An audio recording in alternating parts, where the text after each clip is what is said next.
தாமதித்தாலும் அதற்கு காத்திரு, அது நிச்சயமாய் வரும், அது தாமதிப்பதில்லை. இது ஏன் இந்த ரெண்டு வார்த்தை கொடுக்கப்பட்டிருக்கிறது? குறித்த காலம் ஃபர்ஸ்டே எழுதப்பட்டிருக்கிறது, அடுத்து சொல்லப்பட்டிருக்கிறது அது தாமதித்தாலும் காத்திருப்பா. அதோட முடிச்சிருக்கணுமா வேண்டாமா? ஆனால் அடுத்து என்ன சொல்லப்பட்டிருக்கிறது?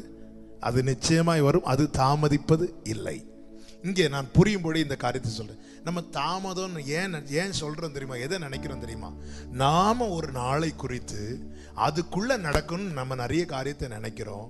அது நடக்காம போனதும் நாம தாமதம் ஆகுது, நம்ம வாயால சொல்றோம் டிலே ஆயிட்டே இருக்கு. என்ன டிலே ஆயிட்டு இருக்கு? எதை டிலேன்னு சொல்றோம்? நாம ஒரு டேட்டை குறிக்கிறோம். 2020 ஸ்டார்ட் பண்ணது 2020 டிசம்பர் 31க்குள்ளே நம்ம அறியாம எல்லாருமே, நானும் அப்படிதான், எல்லாரும் அப்படிதான். இன்னைக்கும் அதை நம்ம செய்யறோம், செய்யலேன்னு இல்லை. அதான் ஆண்டவர் தாமதித்தாலும் காத்திருன்னா, நீ குறித்த நாளில் நடக்காம போகலாம், ஆனால் அது முழுவதுமாய் நடக்காதுன்னு விட்டுறாத. அது நிச்சயமாக வரும். தேவன் குறித்த நாளில் தேவன் குறித்தது நிச்சயமாக வரும். ஏன் டிலேன்னு சொல்றோம்னா, கர்த்தர் குறித்த நாள் மாறாது, நாம குறித்த நாள். அதான் சொன்னேன்ல, யோபு என்ன சொன்ன 14வது அதிகாரத்தில், எனக்கு ஒரு காலத்தை குறித்து இருப்பாராலும் நலமா இருக்கும். உடனே ஆண்டவர் யோபுவை இன்னும் வச்சுக்கோ 2 மடங்கு அப்படி சொன்னாரா? இல்ல, இன்னும் தள்ள விட்டார், இன்னும் அவனை ஓட விட்டார். ஆமென். எனக்கு வேண்டிய காரியம், எனக்கு கொடுக்கப்பட்ட வாக்குத்தத்தம் நான் குறித்த நாளில் நடக்காது, அவர் நியமித்த நாளில் நடக்கும். அது தாமதிப்பதில்லை.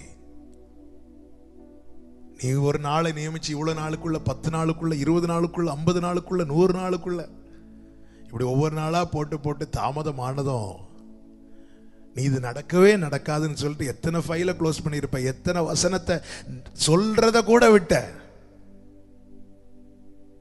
2017 கொடுக்கப்பட்ட வாக்குத்தத்தத்தை 2017 டிசம்பர் 31 வரை சொல்லி சொல்லி பார்த்து அது நடக்காம போனதும் அது அப்படியே ஃபுல் ஸ்டாப் வச்சுட்டு இது எனக்கல்லன்னு சொல்லிட்டு எத்தனை வசனங்களை இப்படி நம்ம ஒதுக்கி வைத்திருக்கிறோம், மறந்திருக்கிறோம். இன்னைக்கு மறக்கப்பட்ட இப்படிப்பட்ட வாக்குத்தத்தங்களை உங்கள் நினைவுகளுக்குள் கொண்டு வரவே கர்த்தருடைய ஆவியானவர் இந்த வார்த்தைகளை தீர்க்க தரிசனமாய் உரைத்துக் கொண்டிருக்கிறார். ஆவியானவர் சபைகளுக்கு சொல்லுகிறதை காதுள்ளவன் கேட்க கடவன்.